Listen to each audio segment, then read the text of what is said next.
ओम गंग गणपतये नमः। जय माता दी दोस्तों, आपके अपने चैनल धर्म साधना में आपका बहुत बहुत स्वागत है।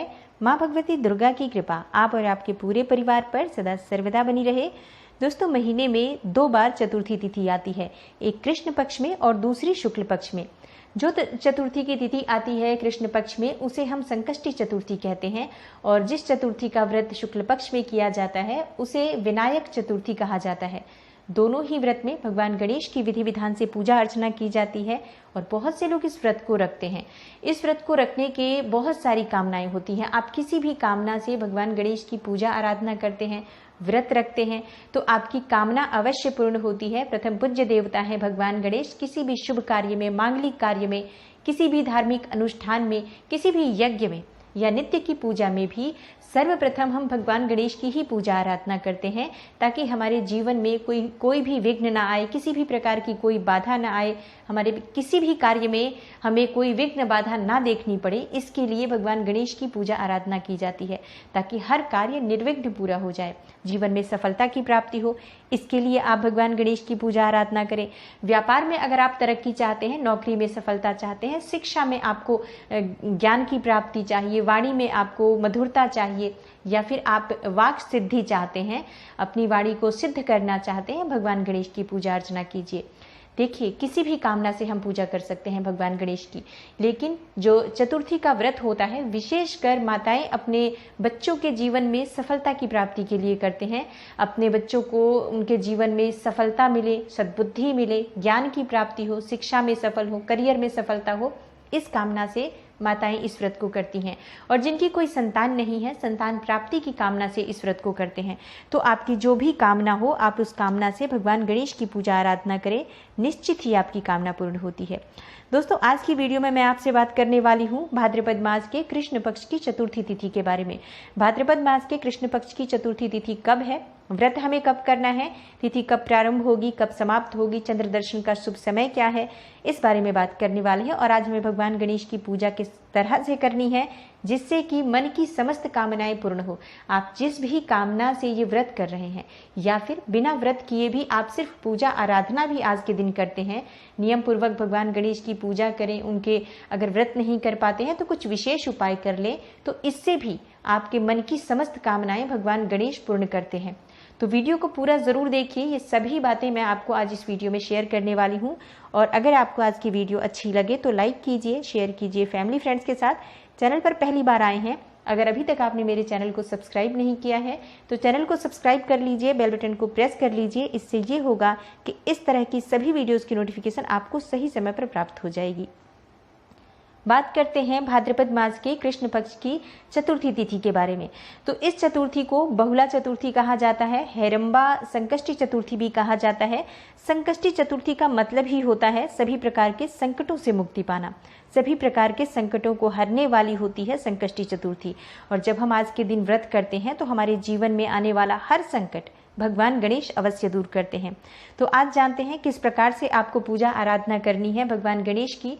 अगर आप व्रत करते हैं, अत्यंत श्रेष्ठ है, व्रत करें और नियम से पूजा करें। लेकिन जो लोग व्रत नहीं करते हैं उन्हें भी आज के दिन चाहिए कि वो भगवान गणेश की पूजा आराधना करें, जिससे कि उनके जीवन से विघ्न बाधाएं दूर हो, संकट दूर हो, जीवन में उनको सफलता की प्राप्ति हो, चाहे वो जिस भी क्षेत्र में हो। आप व्यापार कर रहे हो, नौकरी कर रहे हो, शिक्षा प्राप्त कर रहे हो, या अपने घर में ही हो, आप किसी भी प्रकार का कोई कार्य कर रहे हो, हर कार्य में आप सफलता चाहते हैं तो आज भगवान गणेश की पूजा आराधना जरूर करें। इसके लिए प्रातःकाल जल्दी उठ जाएं। स्नान इत्यादि करने के बाद आपको सर्वप्रथम सूर्यदेव को जल अर्पित करना है। उसके बाद अपने घर की नित्य पूजा करनी है, जो आप प्रतिदिन पूजा करते हैं। धूप, दीप, नैवेद्य सभी वस्तुएं जैसे हम प्रतिदिन पूजा करते हैं वो करनी है। भगवान गणेश की पूजा करनी है। फिर आपको भगवान गणेश की पूजा आप चाहें तो अपने घर के मंदिर में जो आपने मूर्ति स्थापित कर रखी है या चित्र स्थापित कर रखा है वहीं पर शुद्ध घी का दीपक प्रज्वलित करके कर सकते हैं, या चाहे तो अलग से चौकी लगा लीजिए, उस पर पीला वस्त्र बिछाइए, भगवान गणेश को वहां पर स्थापित कीजिए और विधिवत उनके सामने आप शुद्ध घी का दीपक जलाकर पूजा अर्चना कीजिए। व्रत का संकल्प आपको सुबह लेना है, तो अपने हाथ में आपको थोड़ा सा जल लेना है, पुष्प लेना है और उसके बाद अक्षत लेकर और भगवान गणेश का ध्यान करते हुए मन में आप संकल्प लें कि आप आज चतुर्थी तिथि का व्रत करने वाले हैं। अगर आपकी कोई कामना हो, अपनी कामना भगवान गणेश से कहें और प्रार्थना करें कि हे भगवान गणेश, हे गजानन, हे संकटनाशन, सभी प्रकार के संकटों को मेरे दूर करें और इस व्रत को निर्विघ्न पूरा करने में मेरी मदद करें। जो भी मेरी कामना है उसे शीघ्र ही पूर्ण करें। जो भी मुझसे भूल चूक हो जाए व्रत में, उसके लिए मुझे क्षमा करना। और इस प्रकार से आप प्रार्थना करते हुए व्रत की शुरुआत करें। भगवान गणेश की जो प्रिय वस्तुएं होती हैं, भगवान गणेश को वो अर्पित करें। जैसे कि भगवान गणेश को दूर्वा बहुत प्रिय है, तो दूर्वा अर्पित करना चाहिए। और भगवान गणेश की धूप दीप नैवेद्य जो भी अर्पित करना चाहते हैं भोग स्वरूप में, चाहे तो आप मिठाई का भोग लगा सकते हैं, मोदक का भोग लगा सकते हैं, मोतीचूर के लड्डू का भोग लगा सकते हैं। घी और गुड़ का भोग बहुत प्रिय है भगवान गणेश को, तो ये भी आप भगवान गणेश को अर्पित कर सकते हैं। फलों का भोग भगवान गणेश को लगा सकते हैं। आज केले का भोग भगवान गणेश को जरूर लगाना चाहिए। तो कुछ विशेष वस्तुएं जो भगवान को प्रिय हैं, अगर आपके पास उपलब्ध हो तो जरूर आज भगवान गणेश को वो पूजा के समय अर्पित करें। वरना आपके पास जो भी चीजें आपके पास उपलब्ध हो, अपनी उपलब्धता के अनुसार भगवान गणेश की विधिवत पूजा अर्चना कीजिए और भाव अपना पूरा रखिए कि पूरे संपूर्ण मतलब समर्पित भाव से भगवान की पूजा अर्चना कीजिए। सामग्री आपके पास अगर कोई ना हो, मन में किसी भी प्रकार का संशय ना रखें, सिर्फ सच्चे मन से भगवान गणेश की आराधना कीजिए। आज भगवान गणेश की पूजा में दिन भर आप चाहें तो निर्जल भी रह सकते हैं। बहुत से लोग निर्जल व्रत करते हैं, लेकिन अगर ऐसा संभव ना हो तो आप फलाहार के द्वारा इस व्रत को कर सकते हैं। आपको आज अधिक से अधिक भगवान गणेश के मंत्र का जप करना चाहिए, जैसे कि ओम गणपतये नमः, श्री गणेशाय नमः, या फिर गणेश स्तोत्र का जाप कर सकते हैं। तो विधिवत पूजा अर्चना की जाती है। आज सुबह भी, शाम के समय भी भगवान गणेश की विधिवत पूजा अर्चना करें। धूप दीप नैवेद्य उन्हें अर्पित कीजिए। आज शाम के समय संकष्टी चतुर्थी व्रत की आप कथा सुने। भगवान गणेश की विधिवत आरती आपको सुबह भी करनी है, शाम को भी करनी है कपूर से। इसके बाद आज जो मुख्य काम होता है वो होता है भगवान चंद्रदेव को अर्घ्य देना। चंद्रमा को अर्घ्य देकर ही व्रत खोला जाता है।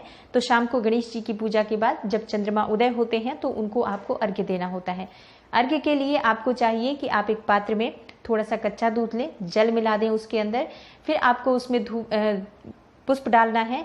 और इसके अलावा आप उसमें चाहे तो चंदन डाल सकते हैं या फिर शहद डाल सकते हैं, शक्कर डाल सकते हैं, मिश्री डाल सकते हैं, जो भी आपके पास उपलब्ध हो। ये सभी चीजें नहीं डालनी है। देखिए, मीठे में हमें कोई एक वस्तु डालनी है, तो आप चाहे तो शहद डाल दीजिए या फिर शक्कर या फिर मिश्री, मतलब जो भी आपके पास उपलब्ध हो। एक पुष्प सफेद रंग का या पीले रंग का, जो भी आपके पास उपलब्ध हो, इस पुष्प को और इस पात्र को जो जल का पात्र है, भगवान चंद्रदेव को आपको अर्घ्य देना है। अर्घ्य देने के बाद ही ये जो व्रत है वो खोला जाता है। मंत्र क्या है जो हम चंद्रमा को अर्घ्य देंगे? चंद्रमा को अर्घ्य देने का मंत्र होता है ओम सोम सोमाय नमः। इस मंत्र के द्वारा आप चंद्रमा को अर्घ्य दें। और आप अगर सुबह से निर्जल हैं तो इस समय आप जल ले सकते हैं, फल ले सकते हैं, या फिर बहुत से लोग शाम को मीठा भोजन भी करते हैं और कई लोग अगले दिन इस व्रत का पारण करते हैं। तो जिस प्रकार से भी आप इस व्रत को करते आ रहे हैं पहले से, उसी प्रकार से आपको ये व्रत करना चाहिए। हर बार व्रत का नियम एक ही होना चाहिए। जब हम कोई भी व्रत करते हैं तो हर नियम नहीं बदला जाता है। जैसे कि आप शुरू से निर्जल करते आ रहे हैं तो आप निर्जल करें।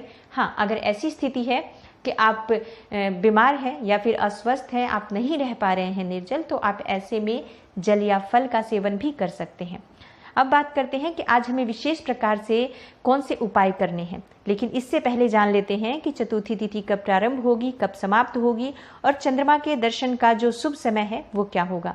देखिए, इस बार की चतुर्थी तिथि 25 अगस्त को शुरू हो रही है शाम के समय, मतलब शाम कह लीजिए या दोपहर में 4:18 से ये तिथि प्रारंभ होगी और अगले दिन यानी 26 अगस्त को 5:13 पर खत्म होगी।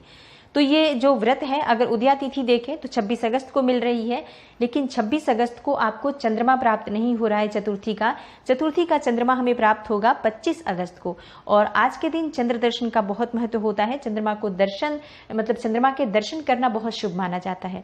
तो जब आप चंद्रमा का दर्शन करेंगे तो वो 25 अगस्त ही होगा, जब हम शाम को व्रत चंद्रदेव को देखकर और इस व्रत को हम खोलेंगे। तो 25 अगस्त को आपको ये व्रत करना है। बुधवार का दिन है और बुधवार के दिन संकष्टी चतुर्थी का पड़ना भी अपने आप में बहुत दुर्लभ संयोग है, क्योंकि बुधवार जो भगवान गणेश का ही दिन होता है। आज के दिन भगवान गणेश की ही हम पूजा करते हैं और आज के दिन जब विशेष रूप से संकष्टी चतुर्थी भी आ जाती है तो महत्व कई गुना बढ़ जाता है।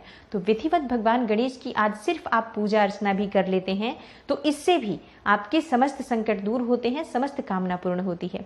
आज विशेष क्या करना चाहिए अगर भगवान गणेश की कृपा पाना है? देखिए, अगर आप भगवान गणेश की कृपा पाना चाहते हैं तो आपको दूर्वा भगवान गणेश को जरूर अर्पित करना है। आप 11 दूर्वा, 21 दूर्वा भगवान गणेश को अर्पित करें।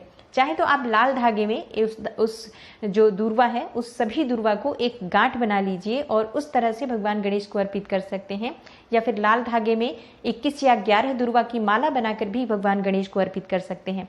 आज साबुत हल्दी की गांठ भगवान गणेश को अर्पित करने से जीवन में शुभता आती है, संकटों से मुक्ति मिलती है, परेशानियों से मुक्ति मिलती है और धन का आगमन होता है। धन समृद्धि के लिए एक और चीज भगवान गणेश को आप अर्पित कर सकते हैं, शमी के पत्ते। आजकल तो लगभग सभी के घरों में शमी के पत्ते मिल जाते हैं, और नहीं हो तो आप कहीं भी जैसे आसपास अगर हो शमी तो वहां से पत्ते लाकर भगवान गणेश को अर्पित कर सकते हैं। शमी के पत्ते भगवान गणेश को अर्पित करने से सुख समृद्धि, धन संपदा, वैभव में वृद्धि होती है। और आज भगवान गणेश को सिंदूर उनके मस्तक पर जरूर लगाना है, तो पहले आप चंदन लगा दीजिए और उसके बाद भगवान गणेश को सिंदूर अर्पित कीजिए। हल्दी भी भगवान गणेश को अर्पित की जाती है, मस्तक पर उनके हल्दी का भी तिलक लगाया जाता है। इस तरीके से भगवान गणेश की पूजा करें कि भगवान गणेश की कृपा आपको शीघ्र ही प्राप्त हो जाए। दोस्तों, आज के दिन भगवान गणेश को अक्षत जरूर अर्पित करना चाहिए, लेकिन सूखा अक्षत कभी भी भगवान गणेश को अर्पित नहीं किया जाता है।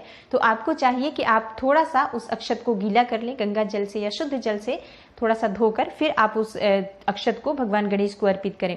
अक्षत का तिलक आप उनके मस्तक पर भी लगा सकते हैं, जैसे कि हम सिंदूर, हल्दी इत्यादि अर्पित करते हैं, उनके मस्तक पर तिलक लगाते हैं। उसी प्रकार से अपनी अनामिका उंगली में आपको गीले अक्षत लगाकर भगवान गणेश के मस्तक पर लगाने चाहिए। इससे आपको सुख समृद्धि और धन संपदा की प्राप्ति होती है और जो भी आपकी कामना हो भगवान गणेश अवश्य पूर्ण करते हैं।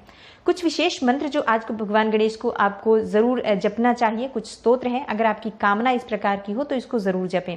जैसे कि अगर आपकी संतान प्राप्ति की कामना है, संतान गणपति स्तोत्र के पाठ करने चाहिए। आप 21-11 अपनी समय के अनुसार कितनी भी संख्या में इस स्तोत्र का पाठ कर सकते हैं। और अगर आप शिक्षा में सफलता चाहते हैं, ज्ञान की प्राप्ति चाहते हैं तो गणेश अथर्वशीर्ष का पाठ करें। संकटों से मुक्ति चाहते हैं, सभी प्रकार की कामनाओं को पूर्ण करना चाहते हैं तो संकट नाशन गणेश स्तोत्र बहुत श्रेष्ठ होता है। मंत्र जप करने से आपको संकटों से मुक्ति मिलती है। और एक और चीज है जो आपको भगवान गणेश को अवश्य अर्पित करनी है आज, पान के पत्ते।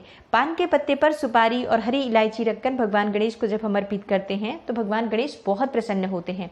और जब हम पूजा करते हैं, प्रार्थना करते हैं और अपनी कामना कहते हैं तो शीघ्र ही भगवान गणेश की कृपा हमें प्राप्त हो जाती है। तो ये बहुत ज़रूरी चीज़ें हैं जो हमें ध्यान रखनी चाहिए भगवान गणेश की पूजा में।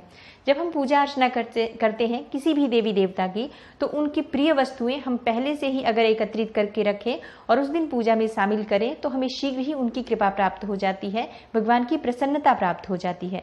तो हम जब पूजा करते हैं हमें बहुत सारी इन छोटी छोटी बातों का ध्यान अवश्य रखना चाहिए, क्योंकि ये हमारी कामनाओं को पूर्ण करने में बहुत ही सहायक सिद्ध होती हैं।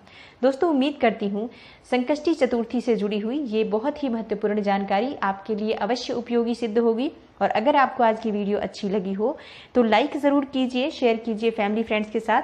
चैनल पर पहली बार आए हैं, अगर अभी तक आपने मेरे चैनल को सब्सक्राइब नहीं किया है तो चैनल को सब्सक्राइब करके बेल बटन को प्रेस कर लीजिए। इससे ये होगा कि इस तरह की सभी वीडियोस की नोटिफिकेशन आपको सही समय पर प्राप्त हो जाएगी। मैं मिलती हूँ आपसे अगली वीडियो में, तब तक के लिए नमस्कार।